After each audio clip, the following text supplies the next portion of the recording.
Hi, friends. Well, dear Burt, 26. Now, the painting behind me is something that I just kind of threw together the last couple of days. Just felt like getting away from writing for a while. I don't even know if I'm going to finish it. It's kind of, I guess I must have been thinking of Van Gogh when I was painting it. I don't quite have his talent, though. But it might turn out to be something interesting. We'll see. Well, let's see. Let's get on with some of the questions here. Let's see. James says, "Hi, Burt. Thanks for all your weekly comments. I always look forward to them. You mentioned something about the 7-year periods of life. I did mention something about the octaves of life. Every 7 year we come into another octave. This week I'll be hitting age 71, entering the 11th period. Any comments on that period, what to expect, etc.? This is kind of a vast subject. Let me give you just a very brief. This is not only for James, this is for all of you, whoever's still watching, listening. Every 7 years we go into another octave of life. The difference is most notable during the formative years, during the early years. This is an example. The first 7 years changes constantly during the first octave. That's the most important octave, your first octave, up until the age of 7. And then the next octave comes at the age of 14.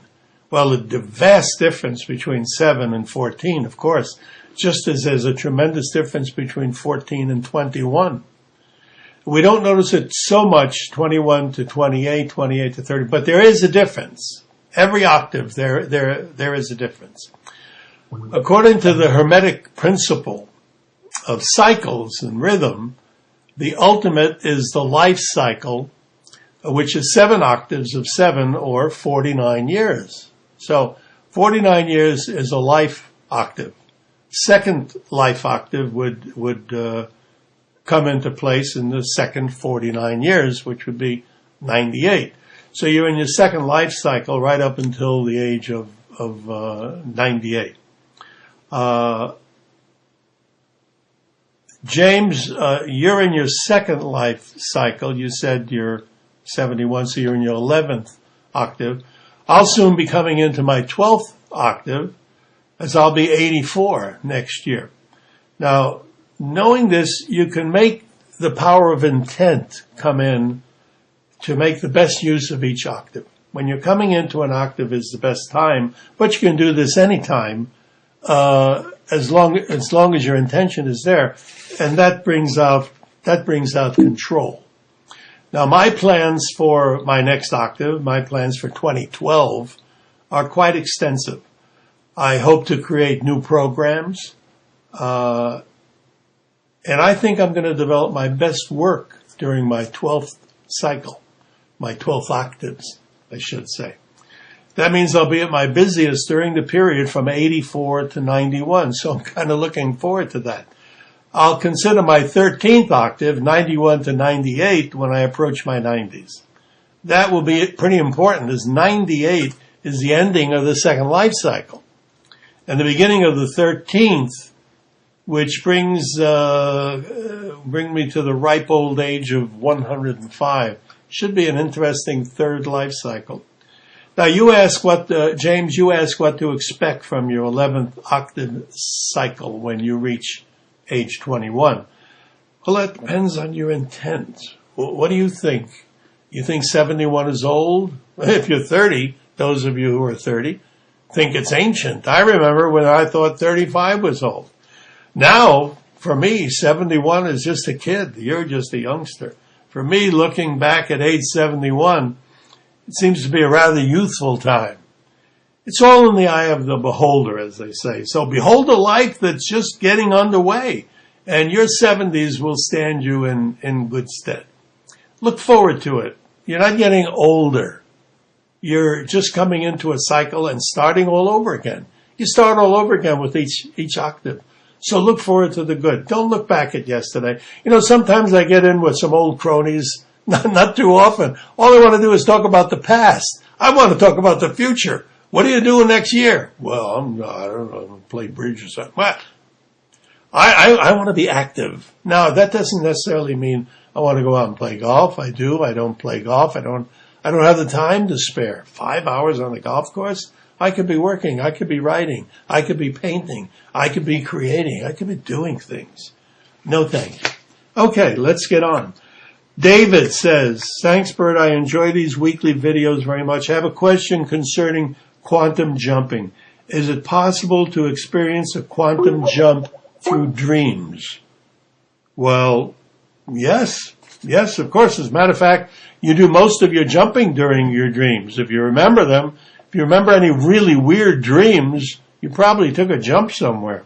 Remember, it's infinity. We're talking about infinite.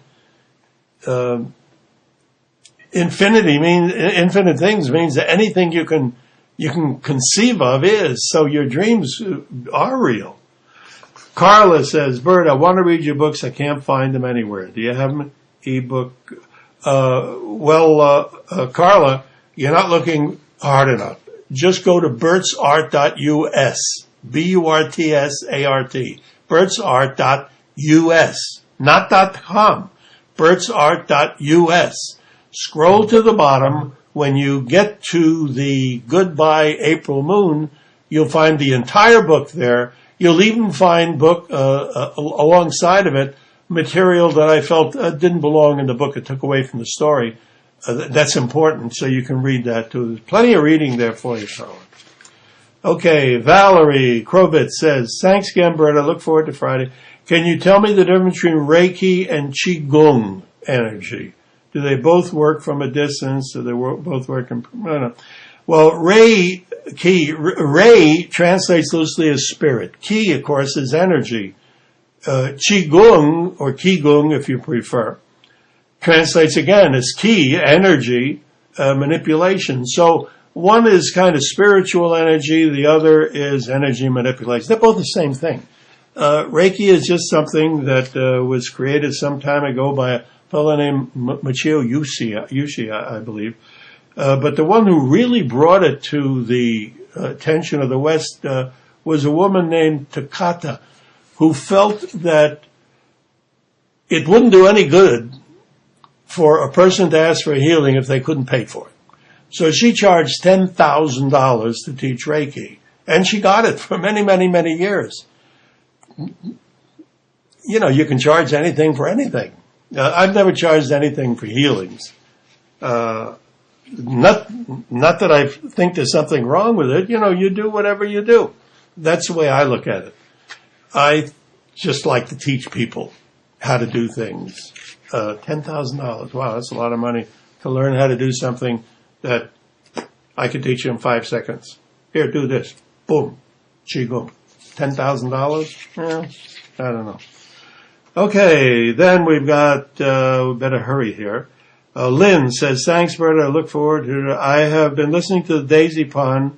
Sometimes I read it, it's not good to fall asleep during meditations, and I seem to fall asleep every time. Could you share your thoughts on this?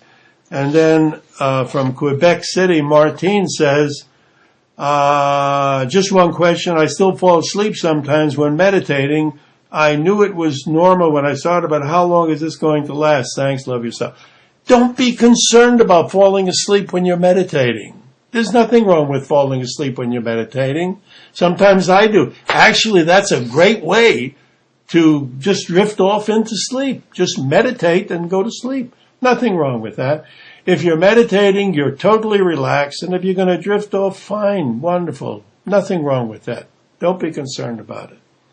Usually when I'm meditating, I'm so involved in the feeling of meditation and the comfort of meditation that I don't want to go to sleep. But if I do, which happens occasionally, I'm not concerned about it. So don't be concerned. Okay, we spent a lot of time on the octaves, and actually, the octaves is such a vast subject. I could spend hours on it. As a matter of fact, I could write a book on it. Maybe one day I will. But we're running out of time here. Only got a few more seconds. So have a good day, a good week, a wonderful month, and do have a really good 2010. Burt Goldman, thank you.